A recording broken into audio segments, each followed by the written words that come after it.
Hey, what's going on, fellas? Welcome to my patch 9.5 mid lane SoloQ tier list. As always, running you through some of the stronger mid lane SoloQ picks for this patch that you can abuse and climb some divisions and elo. So before we head into the tier list, if you watched my last video, I'm giving away some Papercraft and Nivea skins. I've linked some winners down below. Also going to be doing some more winners on my next video, so to enter, just leave a like on the video and leave a comment of your IGN and your server voice. As always, guys, please take note of the mechanical difficulty chart there. Red for hard, blue for moderate, green for easy.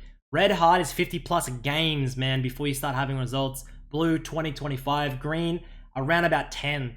When you can play things like the Malzahar. You can see Malzahar's god tier, but only requires maybe 10, 15 games to actually get good. So please, if you like bronze or iron, don't just see Silas' OP and go play it in SoloQ.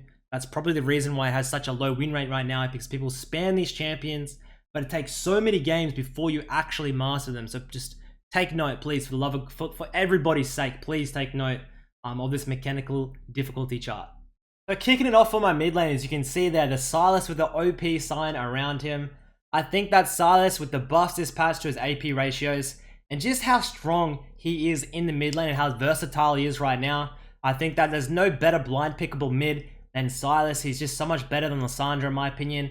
And obviously with the stealing of ultimates, you just open up so many playstyles. The problem with this champion is it's super hard to master, okay? It's very basic, like his abilities, but then you've got to think about, okay, to make a really good Silas, you've got to know how to use everybody's ultimates. So this champion, in my opinion, is probably one of the hardest champions to really master, but players like Rookie, like Chovy, have been abusing the shit out of it on last patch, and will continue to abuse it this patch. It's banned pretty often in high elo Korea, and you're actually going for a Q max, not a W max early on, like I see a lot of NA players do. I think the Q max just opens up much better wave clear and trading. It's more consistent. I think that Aftershock is definitely the way to go, but if you're looking for something a little bit more aggressive, Electrocute and Comet can be run, especially with the increase to AP ratios. We might see something like a Luden's build coming out, but I think as of right now, the Proto Belt, Hourglass, Lichbane into Deathcap Void, or situational items are 4th and 5th. Probably your best bets for item builds, guys. The Proto Hourglass just allows for so much CDR. You're all in, you get that Hourglass. By the time the Hourglass is up, your cooldowns are back off, you can get another heal from your W. This champ's just disgusting, and I think this patch you're going to see his win rate significantly increase. Moving across now to a champion that I know a lot of you are probably going to be sighing about. And fuck, Malzahar's back. And I think definitely that Malzahar on this patch is one of the strongest picks, especially in the lower elos. Super easy mechanical champion, dishes a shit ton of damage out in the mid game. You want to be running Summon Airy in my opinion with a teleport. Start the Corrupting Potion on your first back, get a double Dark Seal. Shove. Continuously shove your wave, look for the tower platings. Look to get your ultimate off before an objective like the Dragon. And you're going to be having really clean win rates, easy climbs, especially in the below diamond tier. In my opinion, this champ is just should be the go-to, should be your bread and butter as a blind pick if you're not really a mechanical player or don't have a lot of time to invest in these other champions. So moving down now is to Zoe. You can see Zoe's been up there with the S tiers for a while now. I think this champion is super overpowered. The damage numbers you can bring to your lane, to the mid-game poke is just superb. And it's really fun to play in my opinion. I could play 100 games straight of this champ. Never get tired of it, never get bored. And I would recommend picking up Zoe if you're looking for something super mechanical, a poke mage, and a champion with a lot of mobility with that W, of course. Speaking of mobility, we're looking across now at the Ahri. I think that Ahri has made a return to the meta this patch, especially with the Glacial Augment build. That's when you'd be going the GLP, the Spooky Ghosts, getting a ton of slows. Your team just collapses, follows up, gets the objectives. And I think that Ahri, the reason why it has a really high win rate in my opinion is because of the ultimate. It just allows you to have so much mobility and consistency to either engage, disengage, or make picks. This champion really does have it all. You've got to be a little bit careful when you're running that Glacial Augment because your 1v1 is pretty weak. But as long as you kind of get past the fact that you're probably not going to be getting many solo kills pre-6 or pre-items, this champion is definitely going to start working out for you. The last champion I'm going to be talking about for my S tiers is the Talon. I think Talon is still the best AD mid right now. He has really good assassination. He has really good roams. Better roams than Zed in my opinion, and better wave clear, which is why I think he's much more consistent than the Zed. I think although Zed may be in a strict 1v1 to the stronger champion and have more kill potential in the lane. It's not really about that. I think that Talon has a couple of different options with the Tiamat, a Q max into like things like the Aurelia. Things like versatility opens up the consistency. You can adapt to different playstyles, to different team comps. That's why I'm going to put Talon in my S tiers, while Zed is still staying back there in that A tier. Moving down now to some of my A tier mid laners. You got to see Lissandra there. She has been God tier for a long ass time. Right now, I think she's definitely A tier. She's taken a bit of a hit with that Aftershock nerf. Things like the Orianna, the Syndra are making a return to the meta. So this champion is just really struggling, especially in blind pick scenarios. In saying that, the champion is still really good and consistent, brings a lot of CC to team fights, and can go the damage route, of course. But as of right now, definitely an A tier champion, not quite an S tier. Moving down now to a couple of these assassins, I think that Fizz and Katarina are actually pretty sleeper OP at the moment. You may see in a couple of patches to come, if things like the Silas gets nerfed, these champions actually get bumped up to S tier.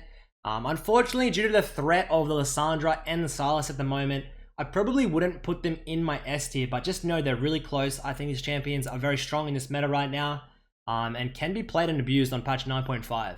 Vladimir is also one to watch out for. I think that Vladimir top might be a little bit stronger, considering that Vladimir mid has a couple of really bad matchups like the Casso and the Orianna. But Vladimir is definitely one of those team fighters in lower elos that once you get maybe 2-3 items, you can pretty much just 1v5 a team fight and come out with the win. So lastly, in my A tier champs, I just want to quickly talk on the roaming champions, the Twisted Fate and the Aurelian. These are two champions I've mastered, I love to play. I think although they've gotten a little bit stronger, they're still not strong enough, and they struggle too hard into these matchups like the Silas, the Zoe, the Cassidon, the LeBlanc, the Talon. They just do not do very well into the better high tier mid lane picks. So you've got to be really careful when you pick them. And if you do pick them and they get counterpicked like that, you're just really not having a good time at all. You're going to lose your early priority into the 2v2 river, skirmish against the enemy jungle. If you lose that, you get behind, you get snowballed on, and the game's done. So these champions right now, although are still playable and abusable, I just think that right now they're not quite that god tier that they once were. In my B tiers now, you're going to see a champion pop up. That's Thalia. I made a video a while back saying Thalia is back. When I say back, I mean playable. Thalia is not S tier, it's not A tier.